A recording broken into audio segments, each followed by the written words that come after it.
Porcelain kitchen countertop. I've even had some projects using porcelain for the kitchen countertop, but after some time, some clients told me they regretted using it. Look, the first item I'm bringing to you here, I think it might even spark a good debate. Our porcelain kitchen countertop. First, I want to tell you this. There are some porcelain styles that you can't find in marble, granite, quartz, or any other material. The style of the porcelain, the effect it brings, the design it offers, the print, you just can't find that in any other material. That's why some clients choose porcelain for their countertops, specifically because of that exclusive porcelain design. So that's why they chose it there. However, a lot of people don't think it's cool or nice to use porcelain on the kitchen countertop for a special reason, okay? It's not because of the design, because the design is really nice. Because it's very fragile, especially those little corners of the porcelain. And I agree with those people. And I'm sure you'll agree with me, okay? Why wouldn't I use a porcelain countertop in a new project anymore? Man, it's not because of the porcelain's durability, quite the opposite. Porcelain is very durable, resistant to stains, heat, water, and anything you put on it. The only downside that makes me not want to use porcelain in a new project for next year in your house, for example, is actually its durability. Anything that hits the corner there, since it's a product with a sharp edge, right? That 90-degree angle, you know that corner? So anything that hits there, a pressure cooker, a pot full of water, something from your daily routine that hits that porcelain corner, it ends up breaking. And then to repair that porcelain, it won't be the same as before. So, this is an item I wouldn't use for next year, and I want to know your opinion. If you have porcelain tile in your home, do you regret putting a porcelain countertop in your kitchen?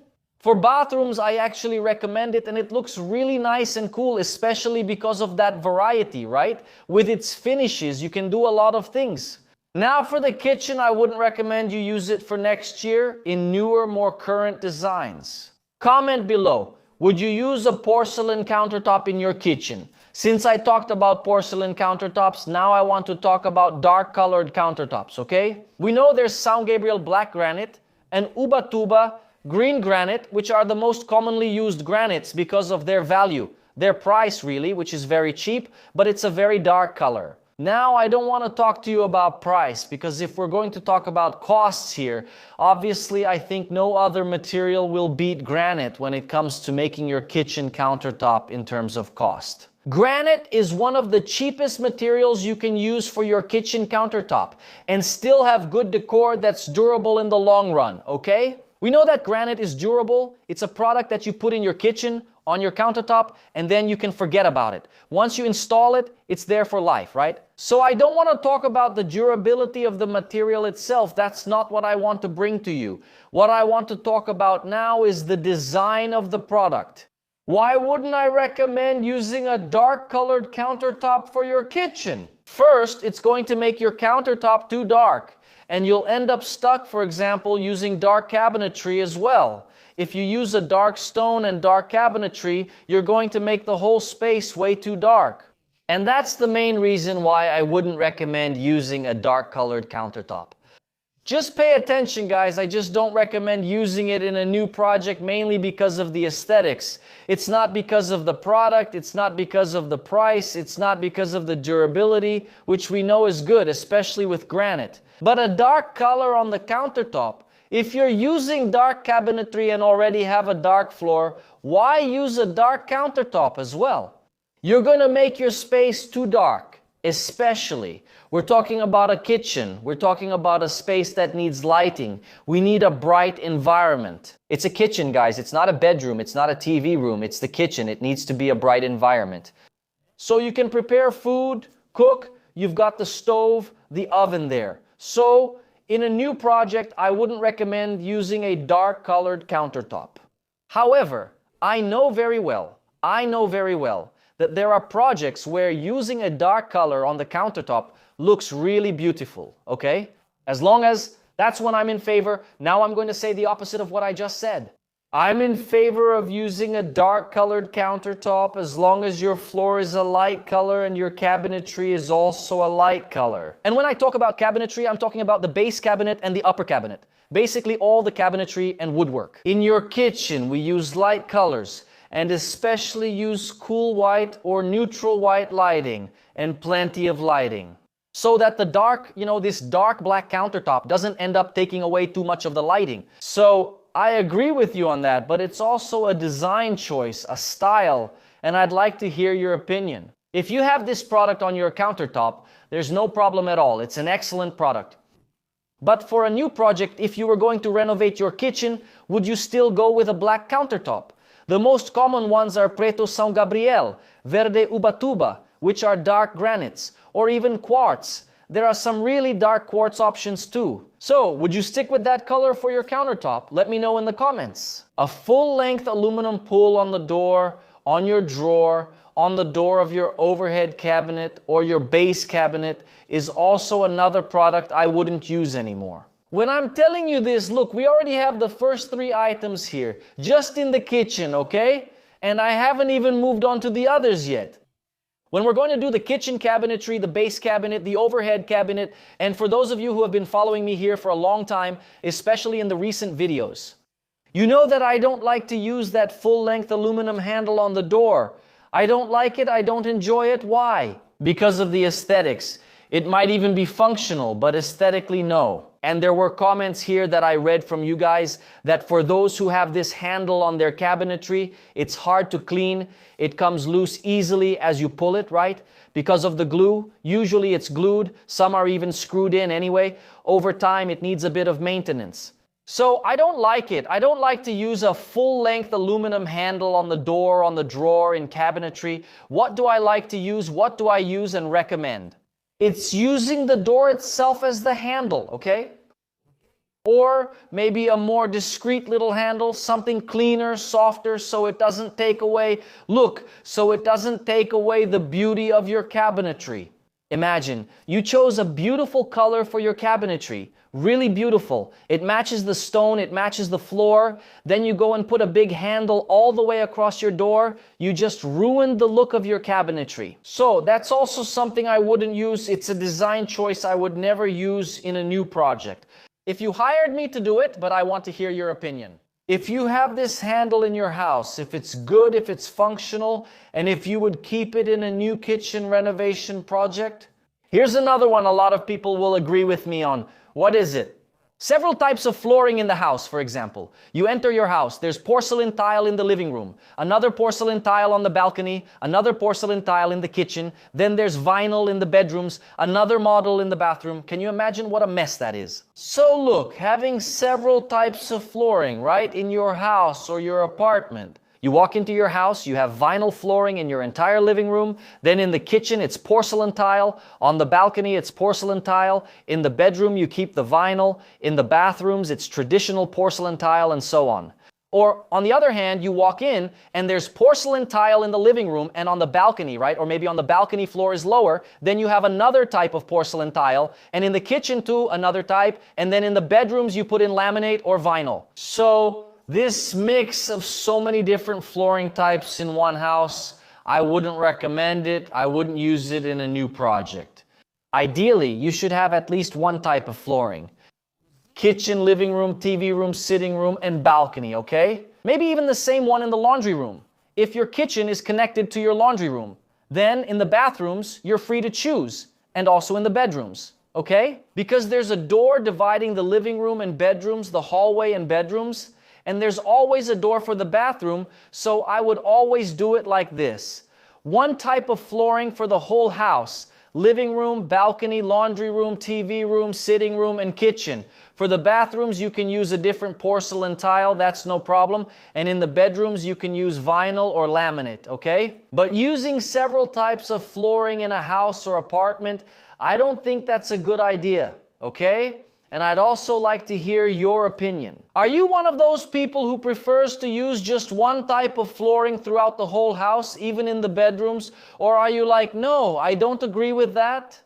I don't agree with your point of view. Here at my place, I have one type of flooring in the living room, another on the balcony, another in the kitchen, and different ones in the bedrooms. I want to hear your opinion, okay? Here we're just exchanging ideas, we're talking about suggestions, tips, and different opinions. I'm sharing mine and I want to hear yours in the comments. Floral or really flashy wallpaper? You know that kind of wallpaper that's almost tacky, let's put it that way, because it has so many elements on it? When I talk about really flashy wallpaper, I'm talking about those wallpapers that have flowers, landscapes, a bunch of pictures, and a lot of decorative elements on them. And then that wallpaper ends up feeling visually tiring. Imagine having a clean, very soft, very light living room with neutral colors, and then boom, you put a flashy wallpaper in there. It's the only thing that's going to get attention in your living room decor, okay? When I tell you this, I want you to understand that wallpaper is a really good decorative element, okay? It's a versatile element in decorating. See this here, look. This here is wallpaper, this isn't a concrete look finish, okay? You guys always ask me in the videos like that wall behind you where you make the videos and all, what color is it? What kind of concrete look finish is it? It isn't. It's wallpaper that imitates a concrete look finish. And which wallpaper do I recommend for new projects? Either a model like this one or a wallpaper that has a linen finish, okay? What is a linen finish? It's that material where you run your hand over the wallpaper, over the fabric, and you get that feeling like you're touching linen, you know? That's the best one, in my opinion, okay? It's the best wallpaper product you can put in your house, your bedroom, your living room, your sitting room, okay? Now, using wallpaper with a lot of elements, a lot of designs on it, I already think that's been out of style for a long time, okay? That's why I brought this product here to get your attention and give you a tip, okay? Like, okay, you mentioned linen wallpaper. Down below in the description is the purchase link for one of the models I like to use. If you want to know which one it is, their purchase link is down below in the description of this video. LED behind the TV. It was a craze when they launched those TVs with that lighting behind that colored LED, and you would watch a movie or a game with that light behind the TV. Look, I know I might get a lot of disagreement about this item I'm bringing to you here, the LED behind the TV, but I want you to understand my point of view. If we're talking about a clean TV room, a contemporary modern TV room, where you used a nice floor, nice custom woodwork on the panel, a beautiful curtain, and also a discreet wallpaper, why put LED behind the TV? Tell me, just to have that feeling of lighting behind it? I'm against you using an LED behind your TV, especially a colored LED, okay? Let's leave this product for our son's or daughter's room. Let's leave this product for that gamer room your kid has in your house. Let's leave it for this space or for that game room you have. Not in our living room, right guys? Not in our TV room. Not in our living room, okay? Let's just use the TV. Don't use LED behind the TV. A raised counter in the kitchen. This one also generated a lot of comments in the previous videos where I showed you this item, and I would really like to hear your opinion. A raised ledge there on the kitchen counter. Why use a raised ledge by the cooktop, for example? It's more common for you to have a standard height counter, 90 centimeters have the cooktop, and then raise that little L shape and have a higher counter so that on the other side you can have bar stools, right? Those higher stools so you can have a quick snack there, for example. Why don't I recommend it in a new project if you hired me to do it? Because many times, pay attention to what I'm going to tell you right now. Many times we spend money to build this raised counter into the stone countertop, and in daily life you end up not using it. It just stays there as decoration. Okay? So I wouldn't recommend you use it if you're not used to having a quick snack or a quick coffee. If you don't have this habit in your daily life, in your family, at work, in your house, or in your apartment, I wouldn't recommend it. Now, if you do have it, for example, then I agree with you about using this higher counter in the following situation. You have the countertop in your kitchen, your cooktop is there, and right here is the table. You live in an apartment where the living room and small kitchen are combined. So, I agree about using the higher counter. For what? To create a barrier between the cooktop area and your table. So whether you want it or not, it gives you a certain level of safety, right? Having a higher counter. That's the only positive point, the only reason I would use a higher counter. Other than that, if I were to design your kitchen, I would never use a higher counter. Now, it's not just because you have that higher counter there that you should keep using it. Hearing me say that you're going to get rid of it, you might feel upset, sad because I'm saying this, but it's actually the opposite. What I just told you a little while ago and at the beginning of the video, these are opinions, okay? They're points of view. I'm saying that if you hired me and in your kitchen project there was space for a flat countertop without the raised bar, I would do it. Now, if your apartment has a combined living room and kitchen, and I noticed that some protection was needed between the cooktop area and the table, obviously I would use it. I'm not telling you that it's out of style. I'm not telling you that you shouldn't use it. There are projects where it makes sense and others where it doesn't. But I'm in favor of not using it in a new project. Now I want to ask you a question. Do you use a range hood over your stove or cooktop? I recently did a project here. I even showed some photos and videos of it on Instagram. If you don't follow me on Instagram, follow me. The link is down here too. There are a lot of things I post there that I can't show you here on YouTube, okay? Especially the day-to-day stuff from the construction site. I show it there, but I can't show it to you here. And in this project I did, we set up the spot for the range hood, right? It was set aside, especially there. This client's project had a U-shaped countertop. There was a specific spot at the end of that countertop, a specific space to put the range hood. We left the electrical connection there and everything was set. And then when the client went, we even suggested some range hood models for him to buy, to put in the kitchen so it would look nice according to the project. It's not just because you have a cooktop or a stove that you can install just any range hood model, all right? I'll even leave some models and purchase links for range hoods that I like to use in my projects here in the description for you. Maybe you'll like them too. He came to me and asked how long it's been. This project's about 6 months old and he still hasn't installed the range hood. Believe it or not, it's been almost 6 months now and he still hasn't installed the range hood. And you know what he told me? I talked to him recently. Edipo, I don't really miss having the range hood here. I'm not missing having a range hood in my kitchen here. I make breakfast, I make lunch, I make afternoon snacks, dinner, I use the oven. I do everything here and I don't miss the range hood. So here's what I want you to understand. It's not that the range hood is out of style or that it can't be included in a project anymore. That's not it. Pay attention. There are kitchen situations in some designs where there's really good air circulation and it won't get in the way of cooking your food. So there's no need to use a range hood. I got this feedback from the client, from the person who actually has this situation in their home. I have a range hood here at home, but to be honest, we don't use it very often. So it's a product that in your new project, you should still leave the connection point for it. Okay? The electrical connection point to connect the product when it's installed. But you don't necessarily have to install it right away. What I can tell you is, try it out first, okay? In your daily routine, start using it. Start enjoying your new place, your new kitchen. And if you realize, wow, the range hood is going to be necessary, you can have everything ready, but don't buy the product itself yet. You know why? Because it's very expensive. There are range hoods for RR.500, there are range hoods for RR.000, there are range hoods for RR.000, there are range hoods at various prices. So sometimes RR.000 for a range hood you liked could be invested in the countertop, the lighting, the cabinetry, and so on. All right? So that's a perspective I want you to have with me here. Leave the electrical hook up there, but don't install the range hood yet. Use the space first, then you can tell me if you'll need it or not. A gourmet faucet on your kitchen countertop. Are you someone who likes it? Do you use a gourmet faucet on the countertop? Or are you one of those people who think it's a big bulky thing? I did a survey here on the channel in the community tab here, asking you guys, gourmet faucet, would you install it in your kitchen? Yes, Edipo, I like it, I think it's cool. No, I think it's a bulky thing. What do you think?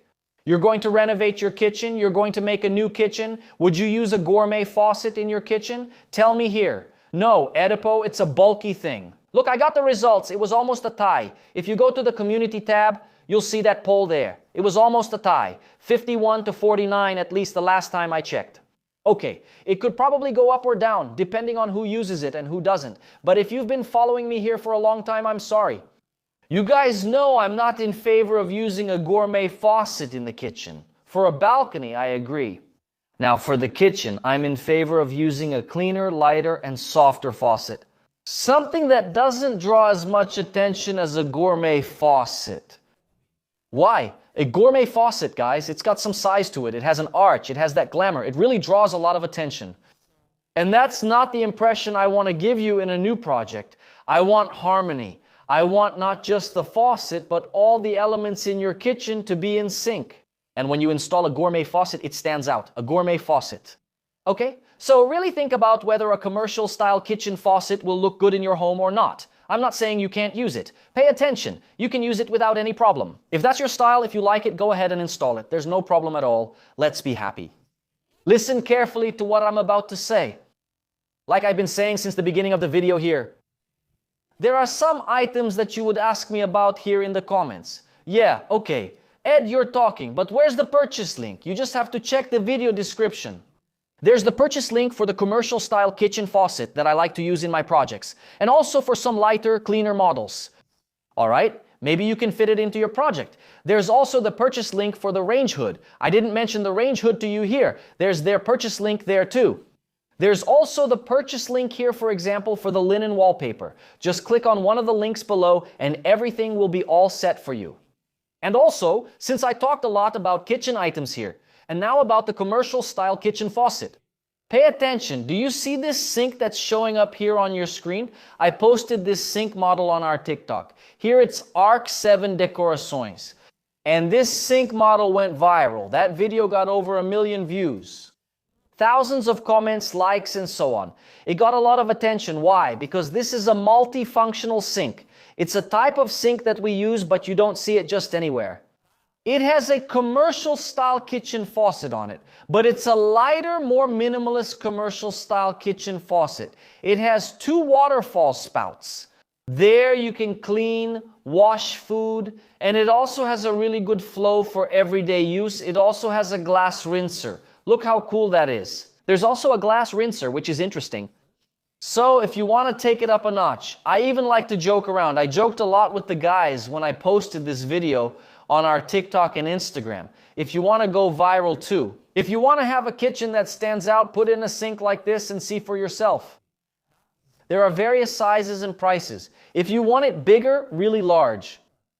Obviously, it's going to be a little more expensive. If you want a standard size like 60 or 50, it'll cost less. And I'll also leave the purchase link for it down here in the description for you. Alright guys, I hope you enjoyed it, liked it. We'll keep sharing these ideas here. These are items you may or may not agree with me on. There's no problem at all. Comment if you agree or not with these 10 items I showed you here. These are decor trends that will go out of style in 2025. Leave a comment for me. I want to hear your thoughts. Subscribe to our channel if you haven't subscribed yet. Like it. Don't forget to leave a like as well, okay? And just reminding you about the items we saw here in this video. Faucet range hood.